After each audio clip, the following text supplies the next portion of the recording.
Ladies and gentlemen, boys and girls, welcome back to another episode of the Jake Break, which is episode 19, releasing here October 13th. We appreciate your support. If you haven't checked us out before, this is bound to be a wild and exciting one because there's just the sports world is going nuts right now. The world in general is going nuts, but especially in the college football world. We'll dig into it a little bit here. We're trying new and exciting things.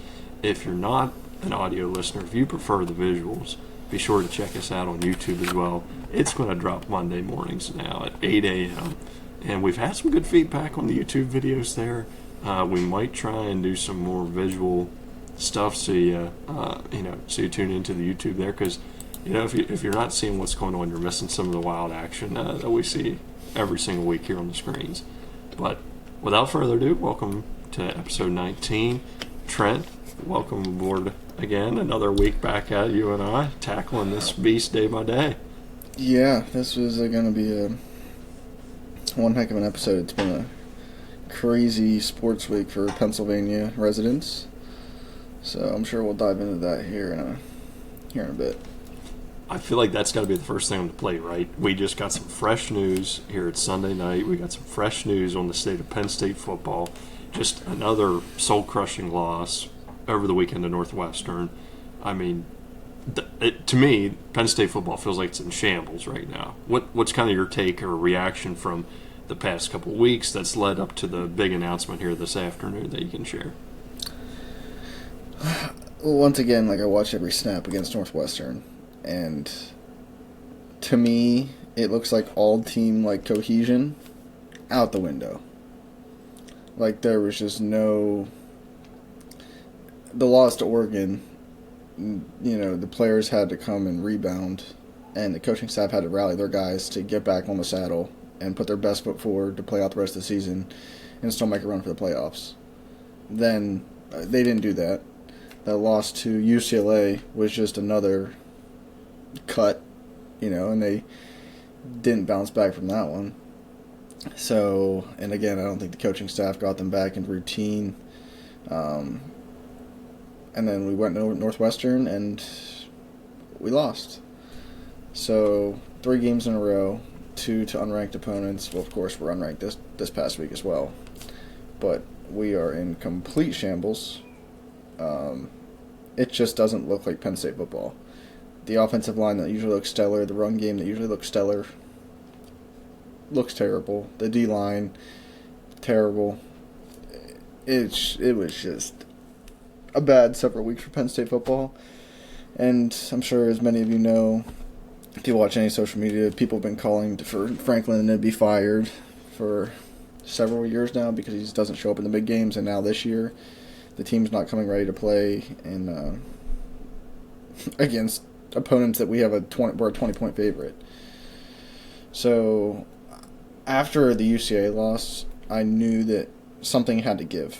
Whether it's an offensive coordinator, defensive coordinator, head coach, or maybe they keep all their personnel and they just completely change their game plan, change up their defensive scheme, literally take their playbook, throw it in the trash can, and start from scratch. And maybe if Kodal Mickey was calling all the plays and it wasn't going past Franklin, make it go past Franklin. Or if it was going past Franklin and he was changing the plays, they needed to try something different. And I think this loss to Northwestern was the final straw. And people have been begging for Franklin to hit the road. And now Penn State's going to eat close to $50 million in his buyout. But yeah, James Franklin is out of Penn State after a little over 11 seasons. Yeah, I mean, crazy. It's absolutely nuts. And, I get it. And just a couple of takes from that there, great recruiter. You can't deny that, especially before the NIL era. I mean, he was getting people there to come that, in a time where Penn State football maybe wasn't as high level or have as high expectations as they do now coming into the season, potential predicted to be in the running for a national championship this year. You got to admit, he's a great recruiter, gets people out into the field. But the game time decisions, clock management, in-game adjustments just was never there, it seemed like, especially in the big games. And that's something you can't hide from, unfortunately. And does it all fall on the head coach? Maybe, maybe not. But at the end of the day, he just could not bridge that gap or jump that hurdle to win the big games when he needed to at the right times. Yeah, and don't get me wrong, I think he was great for the players as far as being on a personable level. And, when he would talk to the media, even after those 2 losses, very respectful. Oh, yeah. Thanked them all for being there. Very good dude.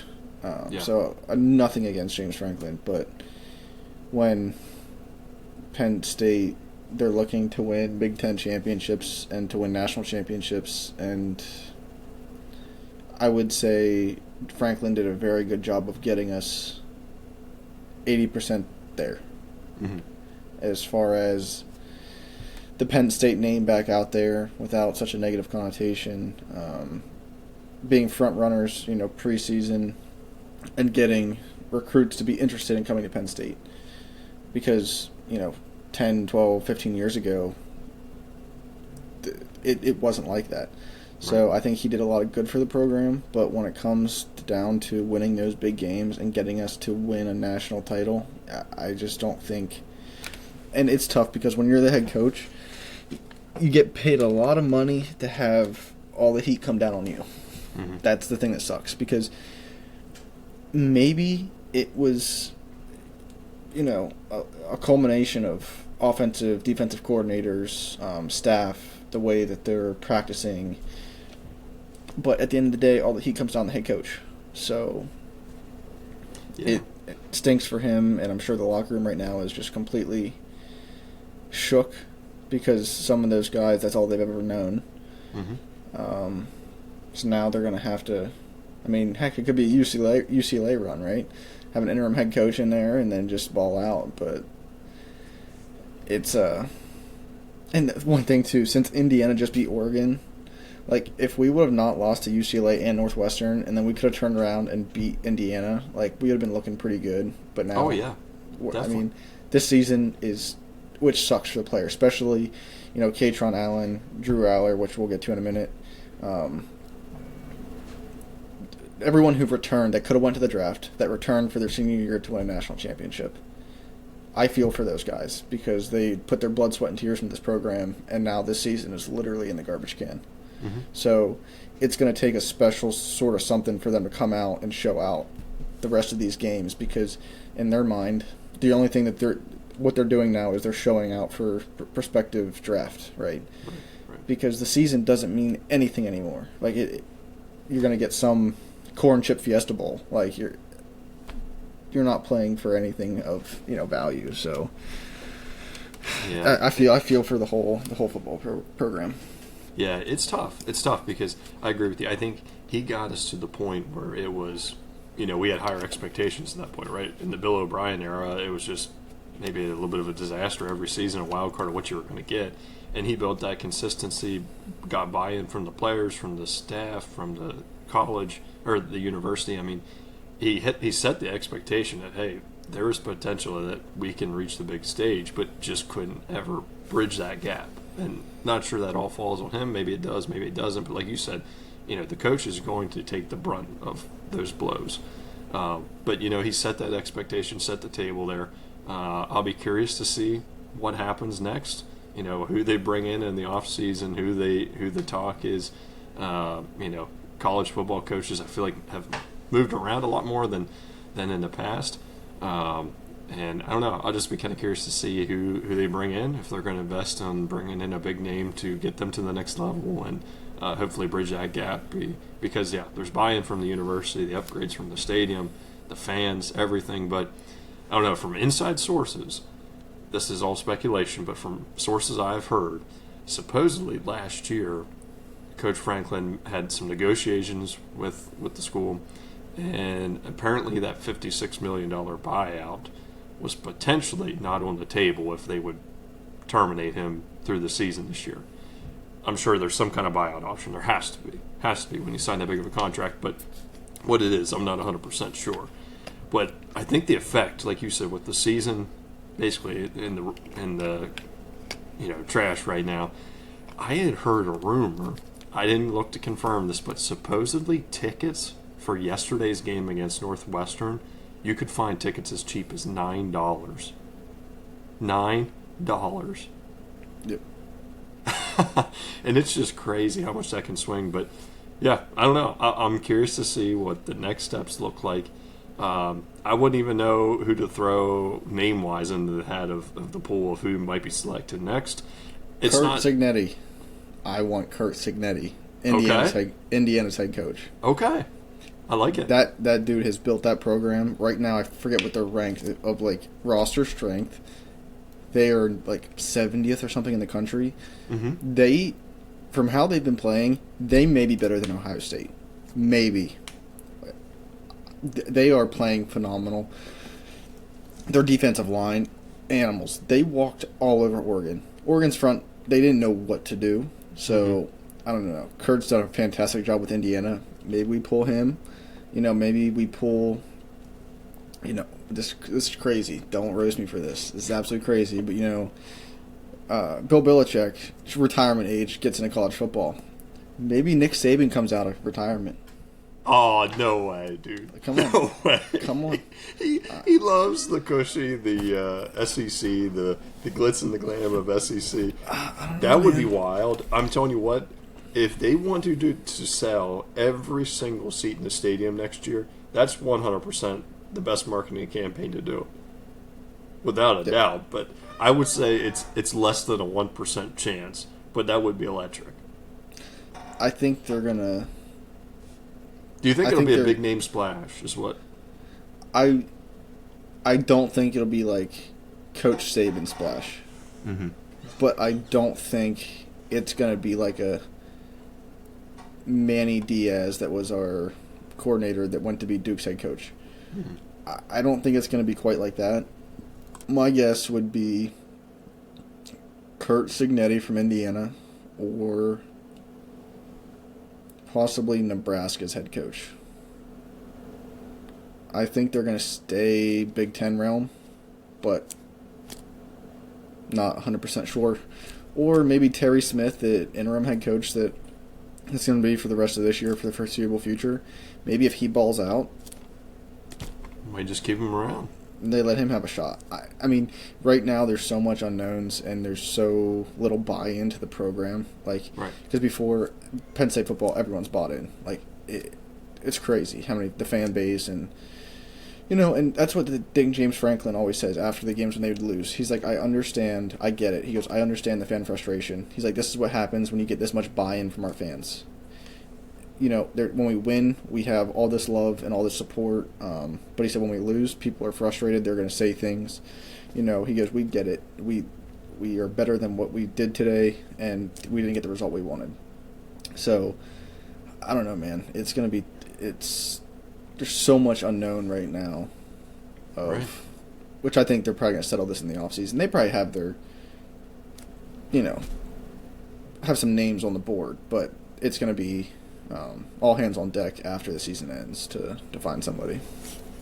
Yeah, and I don't think they're going to wait around long, just because they've had the stage now. He set the standard of high expectations and winning the games that they should win, and just wasn't able to capitalize on that this year. And I don't, like you said, I don't think that seat will sit vacant long, because I'm not saying it's like a Penn State football is a big name in college football, I would say, especially with the way they've done the last few seasons. So I think just being in the spotlight for college football is going to bring some attention to them, and maybe be able to bring in some high quality coaching candidates. But we'll see. But it's going to be, say they keep Knowles and Kotelnicki as our coordinators. It's going to be, and we get a new head coach.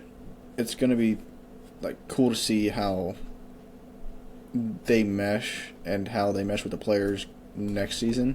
Mm-hmm. Because this year I think our offensive play scheme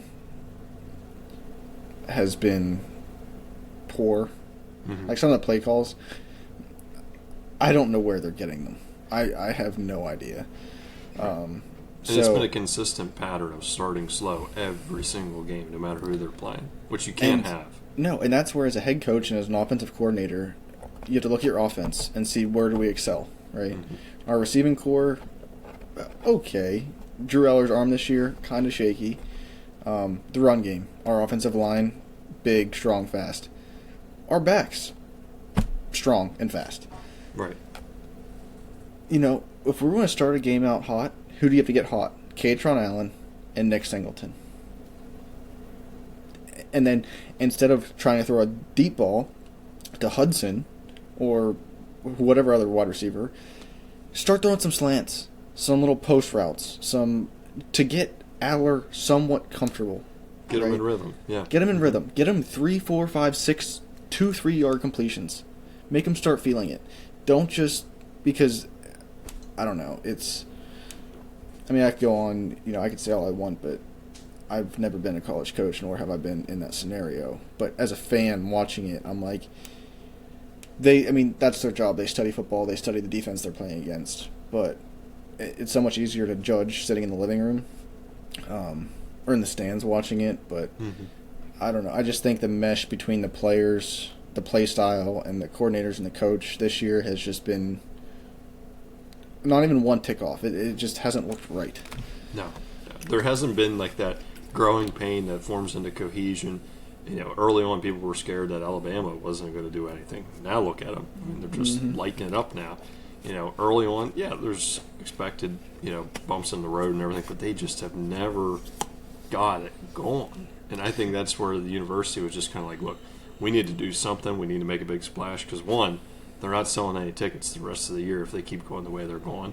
And secondly, it's just like, how do you get your players and staff and fans and everybody to buy in if you just keep ramming your head into the same wall and expecting to find a door? You know what I mean? Yeah, we had several drives this year where we drove down the field in less than 2 minutes. Looked like a completely different team, right? If there was a few incompletions or yard rushes for no yards, 1, 2 on the drive, the rest of the drive it was just bang. And a lot of times it was in hurry up offense, right? Because great teams say you're just standard snap count, whatever huddle, and it's not working. Go to the hurry up. You got to change something. Yeah. Or maybe if your star quarterback isn't performing well, put in the backup for a play or two. You need a spark. You got to try it. If there's nothing, what the definition of insanity is doing the same thing over and over and expecting a different result.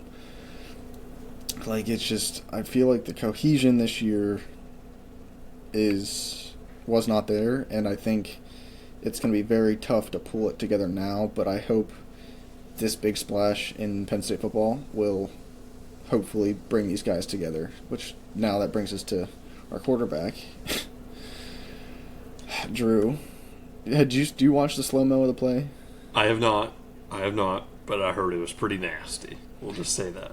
As soon as he got tackled, as soon as he hit the ground, I said, it's a broken ankle. And I think my wife said, what? How do you know? I said, I'm telling you, it's a broken ankle.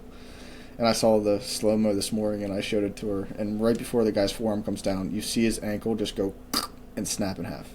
You see it just break. It hasn't come out yet if it's a broken ankle, but it has to be. You see it visibly just go and snap. So I want to start off by saying I've never been a Drew Adler hater. Let's put it that way. Mm-hmm. Has he frustrated me? More than one time.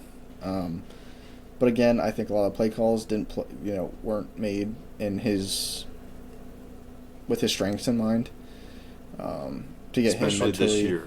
Yeah, and to get him mentally ready for the game and whatnot. Because last year he faced a lot of criticism, right? And he opened up about that, how it was very tough for him. So for him to forego the draft and come back this year because he's fully bought into Penn State football and wanted to win a national championship, kudos to him. I respect the hustle, and to deal with all the hate. I feel bad for the dude that he got so much hate, but at the end of the day, when Franklin said, this many Penn State fans that are live or die Penn State football, when you screw up, you're gonna get a lot of hate. It is what it is. Yeah. Yeah. It's better to have diehard fans that are going to cheer you on through and through, but then also going to give you hate when you screw up, than have mediocre fans that are like, woo, or who cares, But to see a guy get hurt, which I'm never rooting for anybody to get hurt, to see him go down and now that he's out for the season, it's tough. Like I feel so bad for the dude. He came back to hopefully win a championship, and then go to the NFL draft, and now his season's done. And who knows? His ankle may never be the same again. Yeah, or with the way the season has gone so far, he might have been better off to go to the NFL last year to ride that high yet. But honestly, I think if he could have started after this preseason, before the first game, if he could have declared for the draft before the first game this year, he would have had higher draft stock than he does even pre-Northwestern. Mm-hmm. I think every game so far this year has only hurt his draft stock. Yeah. The kid has an arm. I think it's all mental. I do. I think that, and plus, like we had mentioned earlier, there was never a point in time throughout the season where it was like, hey, let's get him into rhythm. Let's complete some easy passes. Let's get him into rhythm, get him comfortable, confident in what he's doing. I think last season, after there was chatter of him being a potential Heisman front runner at one point in the season, he had a great season. Most of the season last year, and it's just like carrying that into the next season. How do you continue that? And I think it was just too much on his shoulders to be like, hey, you're the man now. You got to carry this offense. We are relying on you. Like you said, we have a great line, great running backs by committee, better receivers this year, some of the best tight ends year in, year out. It's just like you can't throw this guy to the fire whenever the recipe for success last year isn't being followed now this year. And the thing is, last year that we could get him into a rhythm, who did we have? Tyler Warren. Yeah. The dude was always open. I mean, even if he wasn't open, he was mossing people as a tight end. Right. Like, Tyler Warren did more for Drew Aller than I think anyone realizes. It settled him into a game. It was like Gronk with Brady. If Aller went through his entire progression, who did he turn to? Back to Warren. Mm-hmm. It is what it is. This year, I mean, we have Kyron Hudson. We got a couple transfers. We got Trebor Pena. He's small. His hands are decent. Had a few drops this season. Liam Clifford still decent, but we don't have a receiving core like Ohio State always has. Right. So a lot of announcers were saying that our wide receiving core kind of looks like they're always running routes in slow motion. So if you don't have a stellar wide receiving core for your quarterback, Drew's going to struggle because he doesn't have the receivers that, as Penn State fans, we believe that we should have. Mm-hmm. But when you have a player like Tyler Warren last year, he's going to make you look good because the kid's an animal. The kid was an animal. So not having him this year, it was an adjustment, and I don't think they adjusted well. So I think at the end of the day, it comes down to planning and whatnot. But, thoughts and prayers up for Drew. Hopefully his ankle is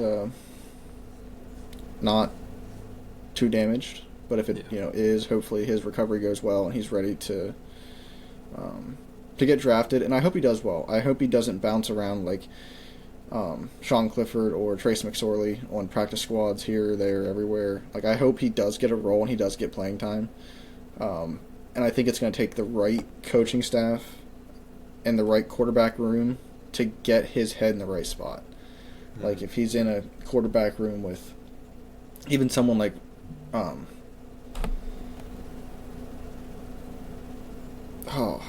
someone else had in my mind, like Jameis Winston or any Aaron Rodgers, any veteran quarterback, to get his head in the right place, I think would be huge for him, because right now I think it's just a lack of confidence. But yeah. And he took some of the questions that reporters were asking him after games. I mean, he took them like a champ. He kind of ate some of those, and some of them were borderline maybe crossing the line, but he always did a good job, much like Coach Franklin always said the right things at the right time and represented the brand well and did a good job with that. But I don't know, it's wild. It's an exciting, maybe disappointing time throughout the season, but I'm anxious about the future. Even though we're not even halfway through the season, it's like I'm anxious about the future and what that might bring. And I will be a diehard Penn State fan until I die, so I'm still going to continue to watch every game of the year. But this year, before the season started, I was so excited because I thought that we truly had a chance. Right. With as many veteran guys were coming back this year, and even after the seeing them play a little bit. Penn State usually starts a little bit slow, but we have to come out and play the first half. Penn State football's been like that for the past 10 years, right? Slow first half. It just is what it is. We need to kick it into gear. But I will continue to be watching, and I hope, Penn State fans out there aren't giving up on the program yet. There's better yet to come. That's right. That's right. That's right. And talking about better yet to come, I understand that, we talked about it a little bit last week, not to transition too abruptly here, but last week you finally got your first Blackstone here. This weekend, it sounds like you broke it in pretty good. I did. Tell us all about it. What's it like? Is it freeing you? Like, is it just an otherworldly experience? What's the Blackstone life like now? Before we get into that, I just want to say to all those Oregon people that commented, get wrecked, you lost. So now, back into Blackstone. Dude, it's been fantastic. So for those of you who don't know, I got a 36-inch Blackstone griddle for $100. Came with all the lift top with hinges and the heavy-duty cover and 5 different spatulas and tongs and the cleaning bricks and sponges. Like, came with $300 worth of just accessories. Burger presses, pancake batter, bottle squirter things. Fantastic. So it was a little rusty, so I did a full clean, reseasoned it, sent Jake a picture. It looked real good. Nice and real good. Pretty much cleaned up to new. And then, what was I cooking up first? Smash burgers, I think. Yeah, I think smash burgers were the first meal. Yeah, smash burgers and onions and peppers. Okay. They turned out fantastic. They're so much easier, because before I do them in a cast iron skillet on the stove, you can do one burger at a time. There's oil splattering and grease flying. It's a mess. Out there, I did 8 burgers in like 2 minutes. It's fantastic. And then next last night it was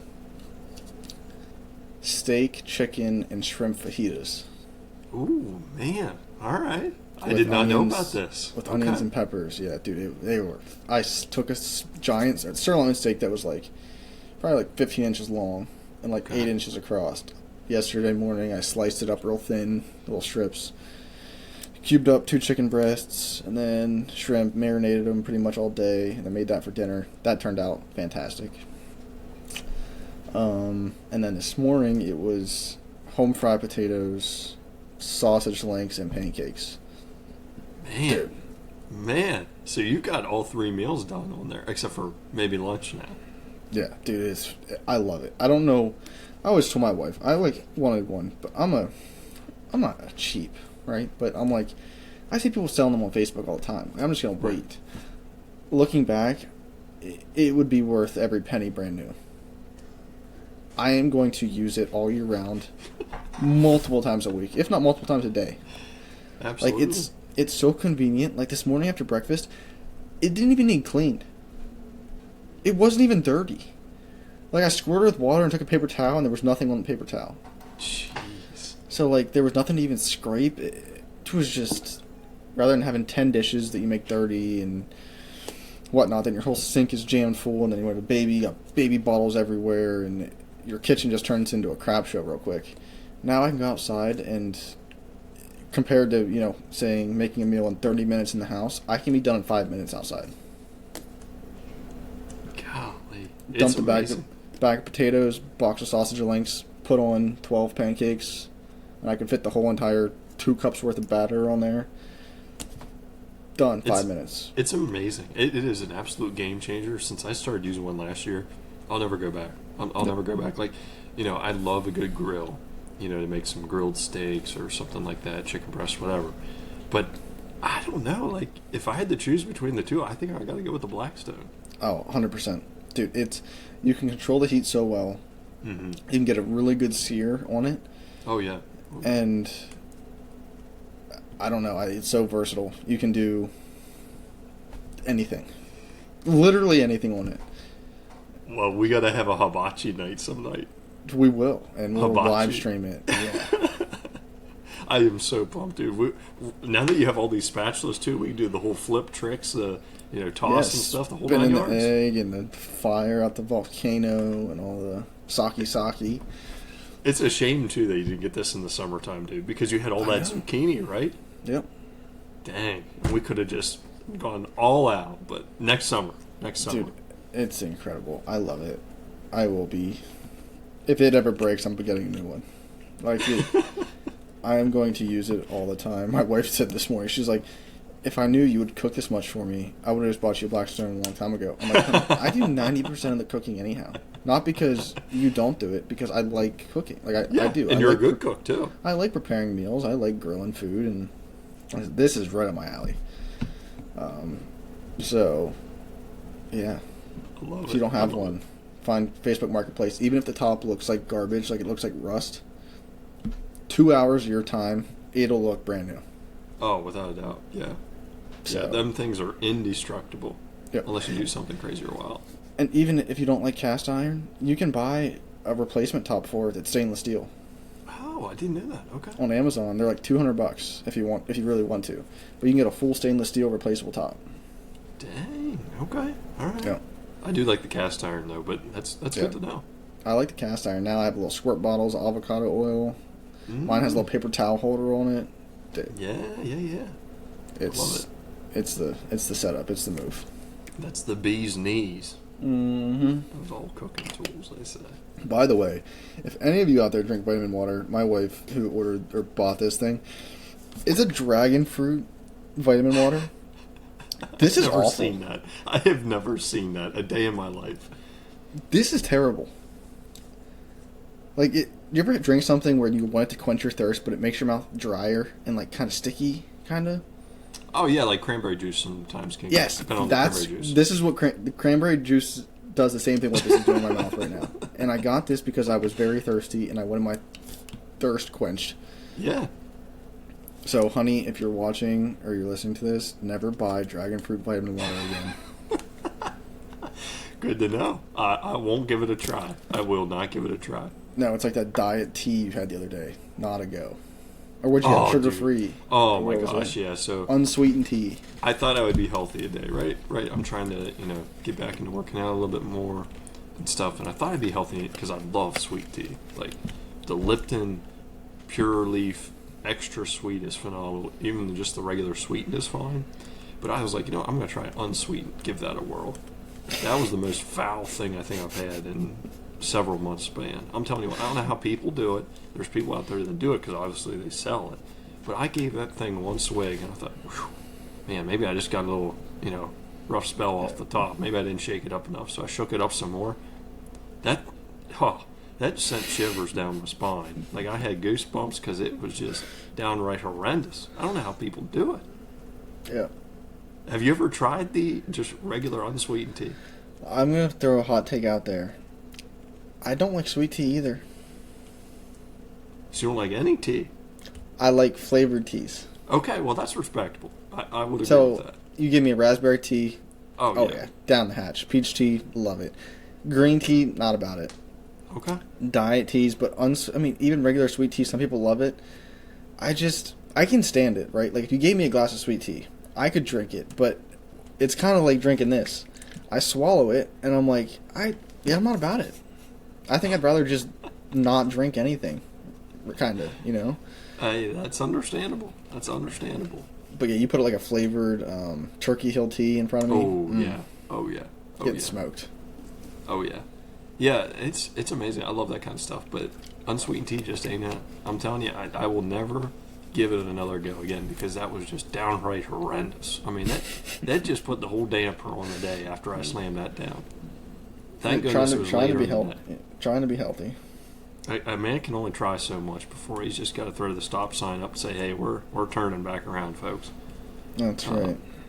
But yeah, I don't know. It was something. It was a unique experience. That's we'll just say that. But talking about unique experiences, I think we just got to jump right into the gas and brake segment too. I mean, that always has some unique takes, some wild, way out there ideas here. I think we just got to jump right into it. So I feel like I'm sensing a build up here to what the gas might be for you, Trent, but let the people hear it. What are you feeling this week? Are you gas, brakes? What's on your mind? I'm all gas on Blackstone Griddle Shake, whether you guessed it or not. I never would have guessed it. I'm telling you, man, it makes me so happy. Like, I can cook. The food's phenomenal, and I can like control my temperature from left to middle, two middle sections and your sides.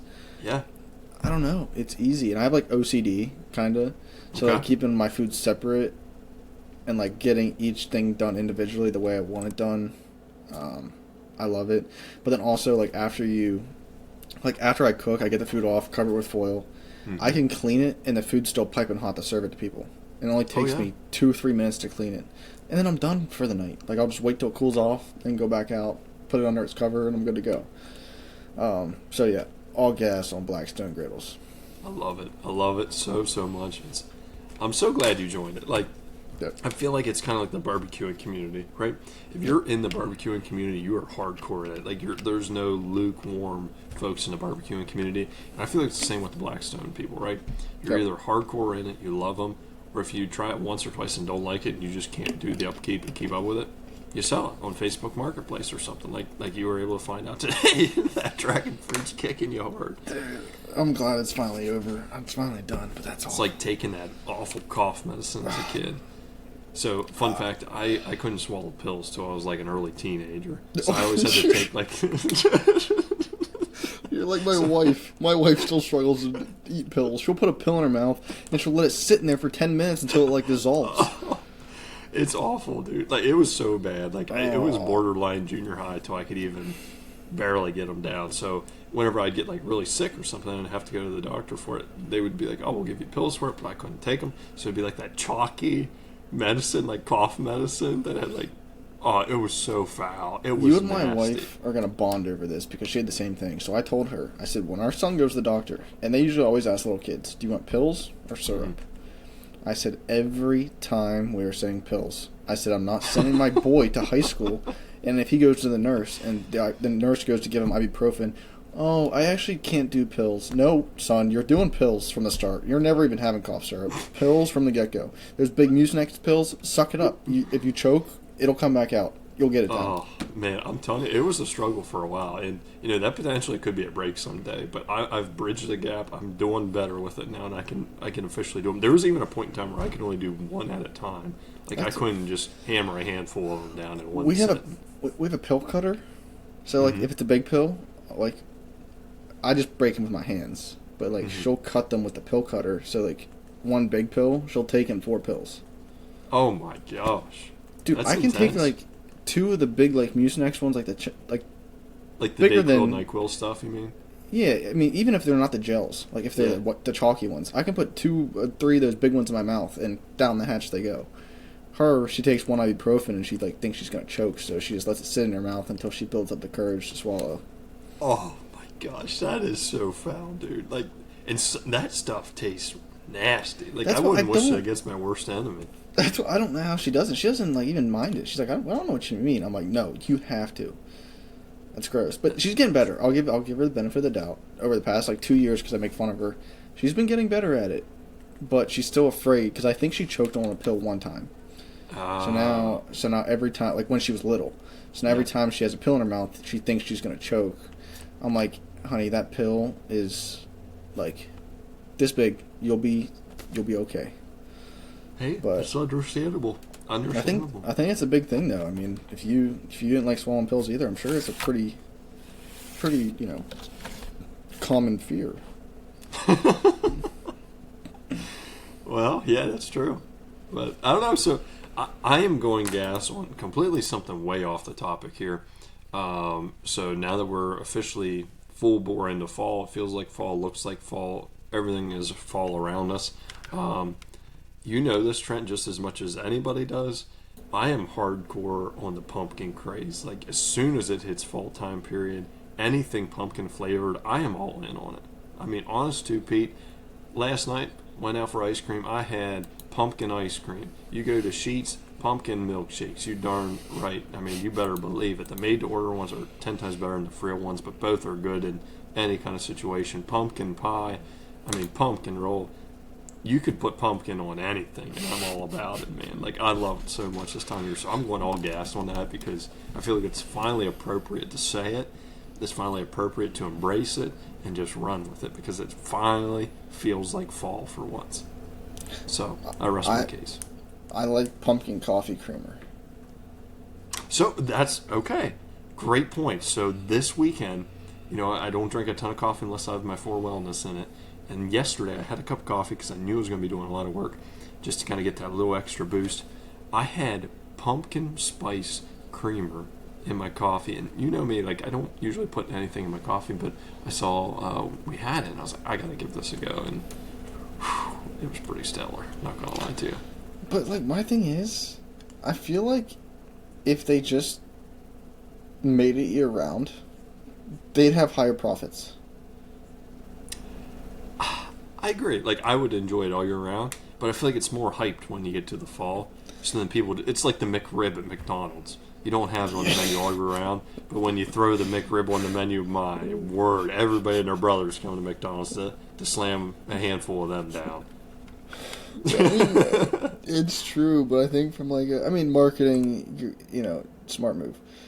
But I think straight profit. There are people that would buy pumpkin coffee creamer all year round. Oh yeah, without doubt. Like I would buy pumpkin ice cream all year round. Yep. So, I don't know. But my wife is now, when I make her coffee, I have to do half creamer caramel and half creamer pumpkin. Okay. I'm like, you're making extra work for me here, honey. But she loves it, so if it makes her happy, I guess. That's right. It is what it is. But she's on the caramel pumpkin little mixer action. Man, I don't know. I'm going to have to give that a whirl one of these weeks here. Yes, sir. All right. Well, we'll wrap it into the final segment of the show here that we just cannot miss. And there's some added comments we got to throw into this here as well. It's the blind draft for this week. Trent, I am fired up, baby, because I broke the dry spell. Folks, I appreciate your support. We finally bridged the gap. We got out of the rut that we've been digging for what felt like months. And we finally came out on top. I beat Trent last week in the Chips draft. It wasn't even close. It wasn't even close, folks. I want to put it up there. You know how when people do like gatherings or parties, like people sign up to bring stuff? Mm-hmm. Or the person hosting the party will sign people up to bring stuff? Mm-hmm. If I ever come to any of your gatherings, from the data we have here, do not sign me up to bring chips, okay? Unless you have a bunch of little children, then pick me for chips. But I'm telling you, Trent, like the way you made your choices, and I'm not making fun of you because I finally won one. Like, I'm not going to throw too many shots at you, but I am going to throw one shot at you. Literally, it was like if you have a pizza party and the only pizza you show up with is plain cheese pizza, and you have 10 pizzas to give out. The thing is, I've just been a very pizza. I make fun of my wife when she has someone ordered plain cheese pizza. I'm like, what is wrong with you? No one likes plain cheese pizza. Like, put something on it. Even if it's just peppers and onions, put something on the pizza. Different texture. But chips, man. Like all of your chips, they were good. Like I would eat them. But if I'm going to the store, I'm sticking original. I don't like too much overpowering my palate because a lot of times it's just like a little snack or like it's a side for like a hot dog, right? Yeah. And I don't want it to overpower my main course. It's a side, so I want something that's very mellow and just complements my food. And I saw that it in fact missed. It missed big time. It did, and we will get into the totals here in a second, but I just had to throw two comments out there. So people were very passionate about this one this week, Trent. So two of the comments, the one was maybe a controversial pick in my mind and in your mind, but somebody reached out to us, a huge fan of the program, and said, you had me at Funyuns in all capital letters with a bunch of exclamation points. And I thought that was a controversial pick, but man, they were fired up for the Funyuns, and I had a bunch of other people comment on that one, but I had to share that. And then, a special viewer or listener as well, big fan of the program, said, so I got to share this. They had said here, Trent has the chip palate of a toddler. Plain Jane boring. I'm just passing what the folks are saying here, Trent. But it did not sound like the chip palate for Trent was that exciting. If I was a betting man, I would say that second one was my wife. I can't. I'm not going to reveal any names unless they want us to reveal who they are. So I can't confirm or deny that. I'm just saying, because I don't have the login people, okay? I don't see the DMs Jake does. But if I was a betting man, I would put $50 that was my wife. Cannot confirm or deny. Unless your wife wants to be a guest on the show sometime in the very near future, we can maybe confirm that. All right. I'll find out one way or another. But also, Funyuns?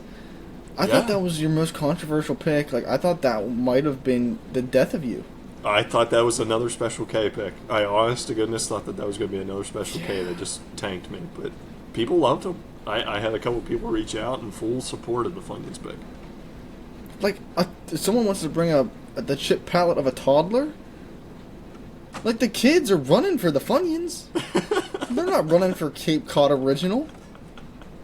They're running for the Pringles Sour Cream and Onion, not the Pringles Original. I had very grown-up choices. Very refined, classy picks. Yes. A very classy, mature palate choices. And I got flamed. Whatever. Hey, we can't win them all. Nobody's at double digits yet. Right. I'm making ground here. You still have the lead, though, at 9. I have now 6. Ties at 2, and of course our special guests at 1. Yep. And I don't know, the special guest might come in hot, so next week is a very special episode for us, reaching the 20 milestone. We potentially might have a guest next week, or we might look at doing the quarter century episode 25, have some folks on. So if you want to be a part of the show, reach out. We would love to have some guests on the show here, but without further much ado, we will jump into this week's blind draft. Trent, you want to share to the folks what we're doing here, explain what's going on? Yeah, so a few weeks ago we did the celebrity bonfire, and being the fall season, right? Mm-hmm. Bonfire, especially where we grew up, big fun thing to do. Fall time when the weather starts to get cooler. So the topic for this week is like a bonfire / hayride, get together.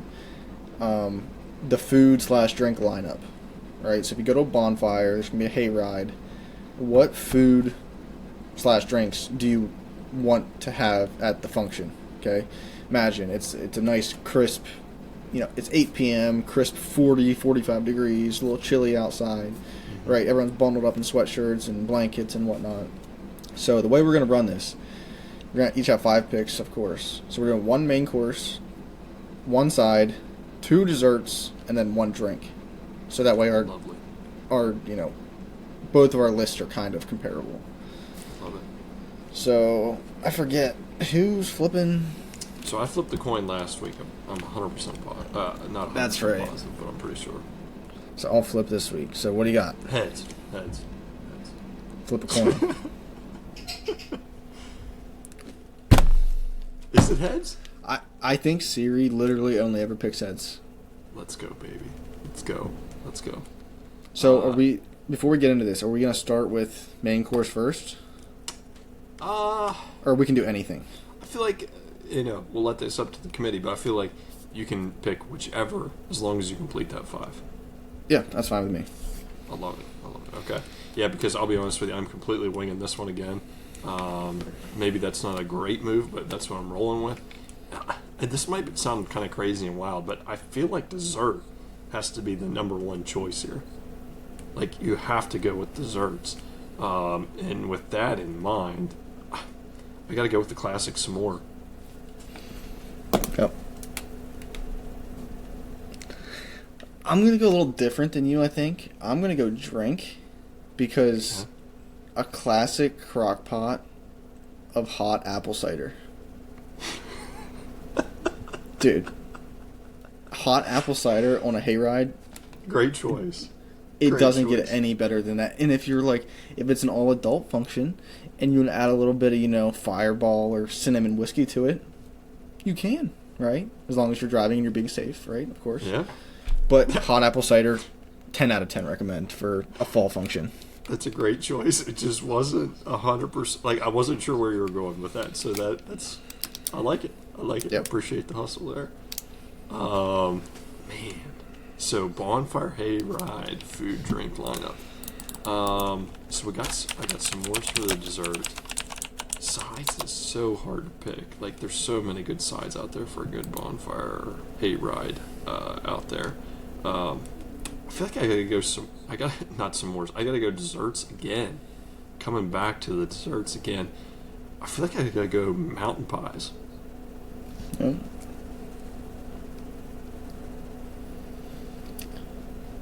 Solid pick. So, since you have both of your desserts out, I'm not going to pick a dessert because I'm free. You can't take them anymore. Free and clear. I think for my main course, I'm going with hot Italian sausages. Great pick. You can do them over the campfire or on a grill, a little spicy. Heat up your body a little bit, get yourself warm. So hot Italian sausages. Okay. So yeah, this is such a tough one because there's so many good choices out there for something like this. You just never know what somebody's going to pick, and there's just so many good choices out there. Man, I don't know. I think I'm going to go. That's so tough. I feel like for the main course, this is going to sound really simple, really stupid. I'm probably shooting myself in the foot with this idea. Nothing beats like a good hot dog cooked over the fire, right? So I'm going to go with a hot dog for the main course. Not sure that that's the best choice, but I mean, hot dogs are good any way you cook them or any way you make them. But over the fire is just phenomenal.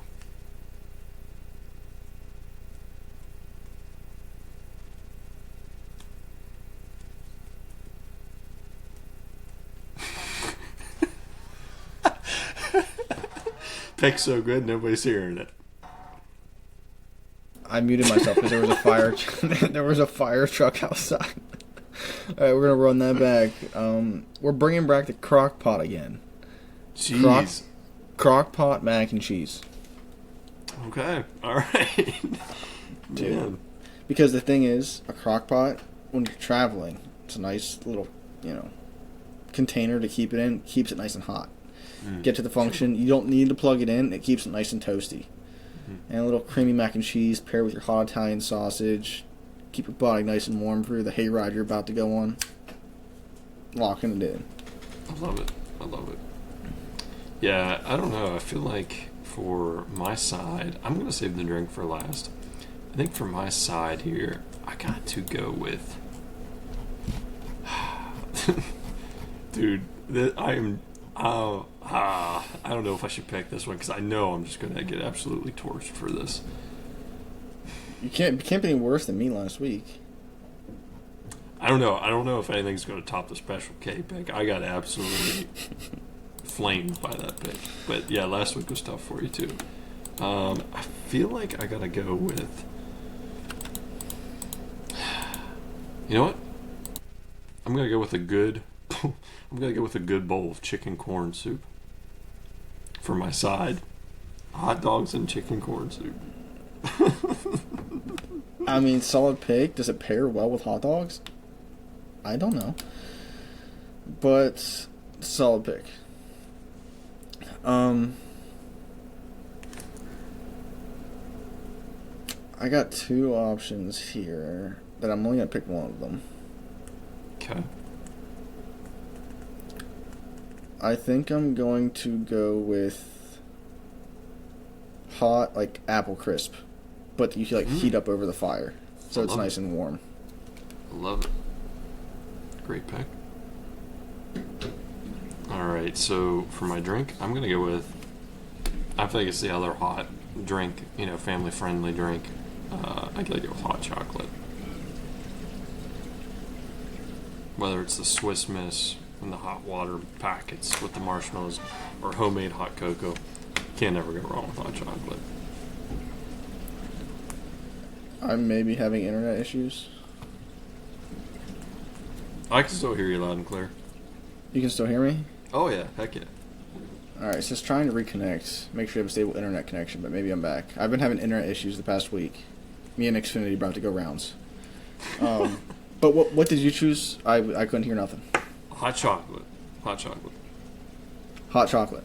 Hot chocolate. Alright, bet. This next one Because I would do. This isn't. I'll run this by the committee, but I'm not going to pick it. So it's like a s'more, but instead of using graham crackers and chocolate, you use those fudge round circle cookies. Ooh. But I'm not going to pick that because that's too similar to a s'more. But that way you don't have a crumbly graham cracker. You don't got to deal with the chocolate. Like, you just have a cookie that. Instead of going, there's like Keebler. What are they called? Are they fudge like rounds? Fudge or stripes or fudge rounds or something. Fudge stripes or something. That is really good. That's a great choice. But the next one, I think I'm going to do monkey bread in foil. ooh, all right. I like that. That's a So you just have like pick. the little cut up biscuit pieces and cinnamon and sugar and butter. Yeah. Throw it in foil. Set it in your coals, and 20 minutes you have some nice campfire monkey bread. Lovely, lovely. I love it. Okay, well that's a solid lineup for both of us there. I don't know this. I feel like this week's a toss up. So what I got here for you, Trent, is, or actually here I'll review everybody's topics here. So for you, Trent, I got hot Italian sausages as the main course, 2 crock-pot mac and cheese, 3 hot apple crisp, 4 monkey bread, 5 hot apple cider. Got to make that caveat there. And then for me, my number one pick, I got hot dogs, 2 chicken corn soup, 3 s'mores, 4 mountain pies, and then ultimately rounded out the choices there with hot chocolate in the 5 slots. So overall, I don't know. I'm kind of curious to see if anybody else has any interesting choices or food options or drink options there at bonfires, hay rides, all the fun activities that you just get together and have some good meals with some good folks there. So like every Tuesday, be sure to let us know in the story there what your thoughts are. Let us know your votes. It will go out Tuesday morning right away, and we will have the results then for the following week. So going into next week, be sure to let us know what you want to see, what you want to hear. We are looking forward to getting to episode 20. We appreciate all your support so far throughout this show. We're moving along. We're looking forward to the future, looking how we can grow the program. If you'd like to see more with what we're doing, let us know. Unfortunately, Trent is down and out. His internet fully kicked him out now. But, it's always a good time between me and Trent here. I'd love to hear your takes, too, on everything we talked about this week. If you think we're way off on something, let us know. But until next Monday, we will hear you live at 8 a.m. on YouTube or anywhere else you listen to your favorite podcasts out there. But until next week, we appreciate your support. We love you. We'll see you later.